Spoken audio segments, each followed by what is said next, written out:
The nephron is subject to hormonal regulation, with many hormones exerting their effects primarily on the distal convoluted tubule and collecting ducts.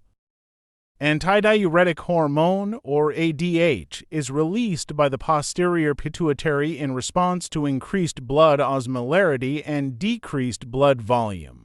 ADH promotes water reabsorption in the collecting ducts through aquaporin channels, diluting solutes and lowering osmolarity. Aldosterone is secreted by the adrenal cortex in response to a decrease of blood volume and a high potassium ion concentration.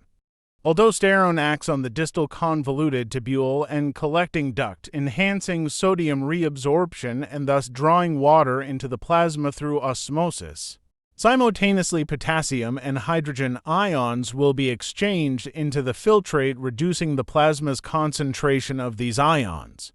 This process not only increases blood volume and pressure, but also helps balance the sodium-potassium concentrations while having minimal to negligible effects on plasma osmolarity. Atrial natriuretic peptide, or ANP, is released from the heart's atria in response to volume overload, as indicated by high atrial pressure. ANP dilates the afferent arterioles and suppresses sodium reabsorption in the collecting ducts, leading to increased urine output and lower plasma sodium. Its actions are almost antagonistic to those of aldosterone. Parathyroid hormone PTH is secreted by the parathyroid glands in response to low blood calcium levels.